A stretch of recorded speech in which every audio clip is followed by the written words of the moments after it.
दोस्तों कहते हैं रात की नींद मृत्यु के समान होती है और जब हम अगली सुबह उठते हैं तो हमारा एक नया जन्म होता है और हम चाहें तो अपने इस नए जन्म को और ज्यादा बेहतर बना सकते हैं। अपने इस नए जन्म को एक नई दिशा दे सकते हैं, नया मोड़ दे सकते हैं, अपने जीवन में एक अलग प्रकार का आनंद प्राप्त कर सकते हैं। रोजाना सूर्य की किरणों के साथ एक नया दिन आता है और इसी के ये प्रकृति भी जाग उठती है। चिड़ियों के चहचहाने, पक्षियों के गुनगुनाने की आवाज सुनाई देती है। चारों तरफ रस से भरा हुआ प्राकृतिक संगीत सुनाई देता है। वो खुशबू, वो हवाएं, मधुर संगीत जो सुबह सुबह इस प्रकृति के द्वारा हमें सुनाई देता है।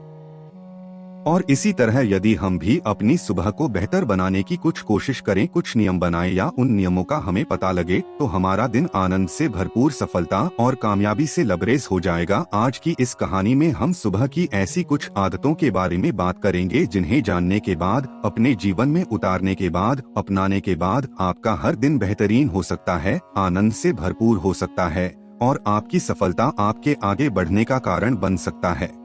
दोस्तों, बहुत पुरानी है जब इंसान खुद काम किया करता था। मशीन युग नहीं था, अपने हाथ से अनाज पैदा करता था, खुद मेहनत करके अपना परिवार चलाता था और अधिकतर लोग खेती बाड़ी का काम किया करते थे। इसी तरह से किसी गांव में राकेश नाम का एक युवक रहता था। उसका पूरा परिवार, पूरा खानदान खेती बाड़ी पर निर्भर करता था, अपना गुजर बसर इसी तरह से करता, लेकिन बहुत आलसी था, या यूं कह सकते हैं कि उसके मन में किसी काम के प्रति कोई लगन नहीं थी, किसी भी काम को पूरे दिल से नहीं करता था। ये सब देखकर उसके माता पिता को हमेशा चिंता रहती कि आखिरकार हमारे बेटे का कैसे भला होगा, कैसे इसका आने वाले दिनों में गुजर बसर हो पाएगा, आगे चलकर ये मेहनत कैसे कर पाएगा। और कई बार तो उसके माता पिता उसे डांटते, मारते, पीटते, लेकिन उसके बाद भी उसके व्यवहार में कोई बदलाव नहीं आता। देखते देखते स्थिति और भी ज्यादा खराब होती जा रही थी। वो अपने बेटे को लेकर और ज्यादा चिंतित रहने लगे। उन्हें समझ नहीं आ रहा था कि उनके बेटे की इस अवस्था का कारण क्या है, कैसे इसको बदला जाए। वो मेहनत क्यों नहीं कर पाता, और अगर इसको कोई बीमारी है तो फिर इस बीमारी का इलाज क्या है। हमारा बेटा इतना आलसी कैसे हो सकता है, सारा दिन सोया रहता, सुबह देर से उठता। ये सब उसके माँ बाप को ज्यादा चिंता सताने लगी। तभी एक दिन उन्हें पता चला कि उनके गांव में एक महान बुद्ध भिक्षु आए हैं जो शरीर से जुड़ी हुई कई समस्याओं का समाधान जानते हैं। वो ये भी जानते हैं कि शरीर की हर समस्या को किस तरह से सुलझाया जा सकता है। उसके साथ साथ वो कुछ औषधियां, कुछ दवाएं, कुछ जड़ी बूटियां लेकर आए हैं। ये सुनने के बाद राकेश के माता पिता बौद्ध भिक्षु के जाते हैं, उन्हें जाकर प्रणाम करते हैं और राकेश के माता पिता बुद्धा भिक्षु से कहते हैं, मान्यवर, ये हमारा बेटा है, इसकी उम्र करीब 25 साल है, लेकिन ये बाकी लोगों की तरह नहीं दिखता है, बहुत आलसी है, इसका किसी काम में मन नहीं लगता। ये कोई भी काम शुरू करता है उसे पूरा नहीं करता, अधिकतर समय ये अपने बिस्तर पर पड़ा रहता है। वैसे हमने इसको कई जगह पर दिखाया है, वैद्य हकीमों को दिखाया है, लेकिन कोई भी बीमारी का इलाज नहीं कर पा रहे। अब आप ही बताएं कि इसको क्या दिक्कत है, इसकी परेशानी को कैसे ठीक किया जा सकता है। ये सब सुनने के बाद बुद्धा भिक्षु ने उस युवक को अपने पास बुलाया, अपने पास बैठाकर उसकी नाड़ी जांच करते हुए कुछ समय बाद वो राकेश के पिता से बोले, ये तो बिल्कुल ठीक है, इसे कोई दिक्कत नहीं है, कोई परेशानी नहीं है। इतने पर राकेश के पिता कहते हैं, मान्यवर, फिर भला इसे हुआ क्या है, इस ऐसी कौन सी समस्या है जिसके कारण जब ये कोई काम करता है तो जल्दी थक जाता है, अपने काम को बीच में छोड़ देता है या आराम करने लगता है। राकेश के पिता की बात सुनने के बाद बुद्धा भिक्षु ने कहा, बेटा तुम ये बताओ, तुम सुबह उठते कितने बजे हो। इससे पहले कि राकेश कुछ बोलता, उसके पिता बुद्धा भिक्षु से कहते हैं, ये तो सूरज उगने के बाद तक बिस्तर पर पड़ा रहता है, सोया रहता। इस पर बौद्ध भिक्षु कहते हैं कि आखिर इसके इतने देर से उठने का कारण क्या है, ये सुबह देर तक क्यों सोता रहता है, क्या ये रात में देर तक जागता है। ये सुनकर राकेश के पिता कहते हैं, हाँ मान्यवर, मेरा बेटा रात को देर तक पढ़ाई करता है, जिस वजह से ये सुबह देर से उठता है। ये बात सुनने के बाद बुद्ध भिक्षु कहते हैं, बस यही एक कारण है जिसकी वजह से आपका बेटा सुबह देर से उठता है, देर से जागता है।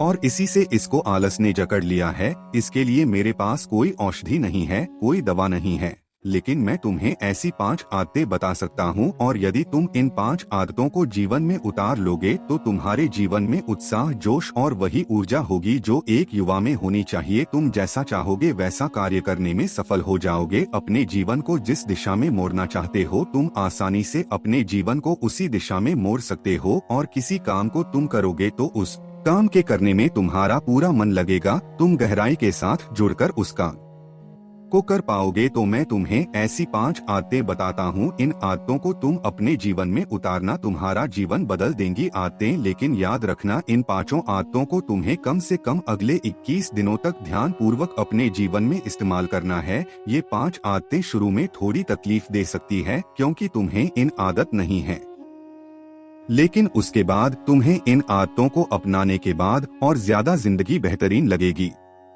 तुम्हें मजा आएगा, तुम्हारा जीवन सुधरने लगेगा और तुम खुद को और भी ज्यादा बेहतर महसूस करोगे। बुद्ध भिक्षु ने कहा, राकेश, वो 5 आदतें कौन सी हैं? तुम्हें बताता हूँ। कहते हैं, सबसे पहले, जब तुम सुबह सुबह उठते हो तो अपने लिए, अपने जीवन के लिए उस परमपिता परमात्मा का, परमेश्वर का, आराध्य का, इष्ट का, भगवान का धन्यवाद करो, क्योंकि उसने हमें ये सुंदर, स्वस्थ और सुखी जीवन दिया है। ये स्वस्थ शरीर हर किसी को प्रदान नहीं होता जो तुम्हें मिला है, और यदि तुम इसके लिए धन्यवाद देते हो, तुम कृतज्ञता प्रकट करते हो, तो बहुत अच्छी बात है। यदि तुम्हें संसार में देखोगे तो कितने ही दिव्यांग हैं, कितने ही ऐसे हैं जो दिखने में सुंदर नहीं हैं।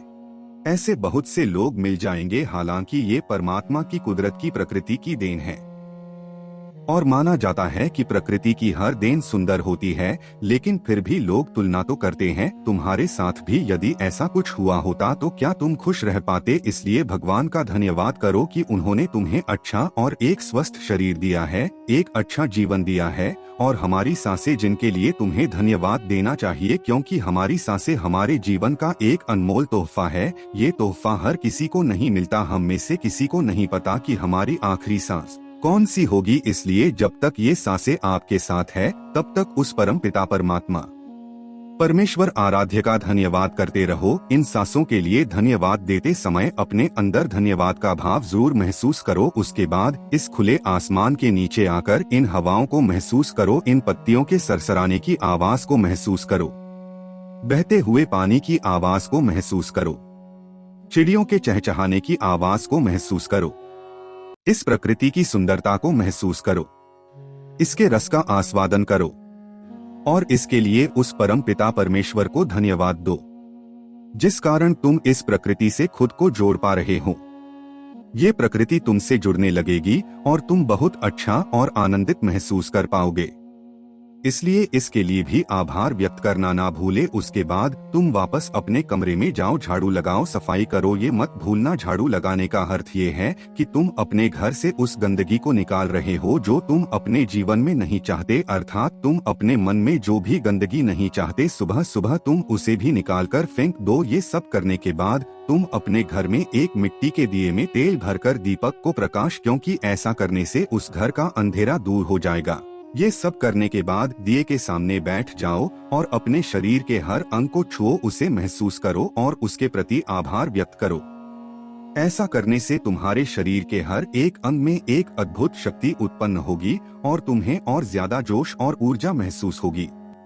और फिर वहीं पर बैठकर ध्यान करने की कोशिश करो, प्रयत्न करो, क्योंकि ध्यान करने से हमारा दिमाग स्पष्ट हो जाता है, शांत हो जाता है, हमारे मन के सारे विकार खत्म हो जाते हैं और दिन में हम जो भी कार्य करने वाले हैं उसमें हमें निर्णय लेने में आसानी होती है। हम किसी भी फैसले को साफ और स्पष्ट तौर पर सहजता से ले पाते हैं। इसलिए ध्यान करना जरूरी है, क्योंकि ध्यान हमें सही मार्ग दिखाता है और ध्यान करने से हमारा मन भी शांत होता है, हमारी बुद्धि केंद्रित रहती है, जिससे हम काम को पूरे मन के साथ, लगन के साथ कर सकते हैं। हमारा पूरा दिन तनाव से मुक्त रहता है और हम अपने अंदर खुशी का सुख का एहसास करते हैं। और ये सब कर लेने के बाद एक कागज और कलम उठाओ। इस कागज पर तुम्हें वो सूची लिखनी है जिस कार्य को आज तुम करना चाहते हो, लेकिन याद रहे इस कार्य की सूची में एक ऐसा काम जरूर लिखना जिसमें तुम किसी व्यक्ति की निस्वार्थ भाव से मदद कर सको। यदि तुम ऐसा करते हो तो तुम्हें अपने दिल के अंतर्मन में एक अजीब सी शांति, एक अजीब सी खुशी का एहसास होगा। तुम्हें लगेगा कि आज का दिन मेरा सबसे अच्छा दिन था। आज मैंने अपने दिन को एक बेहतर ढंग से जीने की कोशिश की है। आज का दिन मेरे लिए बहुत खास था क्योंकि मैंने आज किसी की निष्पक्ष भाव से मदद की है। और इससे बेहतर मेरे लिए क्या हो सकता है। ये सारे काम करने के बाद तुम्हें एक प्रेरणादायक गीत गाने की जरूरत पड़ेगी। अब चाहे तो सुर अच्छा है या नहीं है, इससे कोई फर्क नहीं पड़ता, लेकिन जब तुम ये गीत गा रहे हो तो तुम्हारे अंदर से संवेदना जागनी चाहिए, वो प्रेरणा का भाव होना चाहिए। और जब तुम ऐसा करते हो तो ये गीत तुम्हारे अंदर ऊर्जा भर देगा। ये गीत तुम्हारी जुबान पर पूरे दिन रहेगा और तुम्हें किसी भी कार्य को करने में तुम्हारी सहायता करेगा, आपको ऊर्जा जोश प्रदान करेगा। और ये सब कर लेने के बाद तुम्हें नहाना है, स्नान करना। स्नान करने के बाद अपने माथे के बीचों बीच चंदन का टीका लगाना है। चंदन का टीका लगाने से तुम्हारा दिमाग शीतलता से भर जाएगा, तुम्हारा आज्ञा चक्र शीतल हो जाएगा, जिससे तुम्हें निर्णय लेने में, पूरे दिन शांत रहने में एक महत्वपूर्ण ऊर्जा का एहसास होगा। बौद्ध भिक्षु कहते हैं, तुमने देखा होगा कि कितनी छोटी छोटी आदतें हैं जो हमारे जीवन पर इतना बड़ा प्रभाव डालती हैं। तुमने इन्हें अपने जीवन में उतार लिया, अपने जीवन में इनको आत्मसात कर लिया, तो तुम्हें कभी भी किसी भी काम को जबरदस्ती नहीं करना पड़ेगा। तुम स्वयं को आजीवन ऊर्जावान महसूस करोगे, सफलता तुम्हारे कदमों को चूमेगी, हर दिन जोश से भरपूर रहोगे, तुम्हारे अंदर से प्रेरणा आएगी, तुम्हारा मन शांत रहेगा, तुम साफ स्पष्ट फैसले ले पाओगे, तुम्हारे अंदर से वो प्रेरणा जागेगी जो तुम्हें चाहिए, जो किसी भी काम को करने में तुम्हारी मदद करेगी। तुम्हारे भीतर वो संवेदना पैदा होगी, वो भाव पैदा होगा और तुम अपने जीवन को एक अलग दिशा, एक अलग मोड़ दे पाओगे। और तुम्हारे शरीर के अंदर से आलस बिल्कुल खत्म हो जाएगा। और यही तुम्हारे माता पिता चाहते हैं, राकेश। यदि तुमने इन नियमों का पालन किया, इन 5 आदतों को जीवन में उतारा, तो तुम्हारे माता पिता तुमसे प्रसन्न और तुम अपने जीवन में एक कामयाब इंसान बनने में सफल जरूर होंगे। तो दोस्तों, इन 5 आदतों के जरिए हम अपने जीवन को बेहतर बना सकते हैं, अपने जीवन को एक नया मोड़ दे सकते हैं, एक नई दिशा दे सकते हैं। हम अपनी सुबह को, अपने दिन को, अपने आप को नया और अलग तरीके का बना सकते हैं। दोस्तों, आशा करते हैं आपको ये कहानी जरूर अच्छी लगी होगी, आपने इस कहानी से अहम सीखा होगा। आज के वीडियो में इतना ही। वीडियो पसंद आई तो वीडियो को लाइक करें और इसके साथ साथ आपके अपने channel the Buddha Sagar show को सब्सक्राइब कर ले, बेल नोटिफिकेशन ऑन कर ले, ताकि इस प्रकार की वीडियो लगातार आप तक पहुंचती रहे, क्योंकि आपके इस कार्य से हमें प्रेरणा मिलती है और ऐसी प्रेरणा मिलने से हम आपके लिए और भी बेहतर वीडियो लाने के लिए खुद को प्रेरित करते हैं। वीडियो देखने के लिए आपका बहुत बहुत धन्यवाद। आभार, प्रणाम, नमस्कार।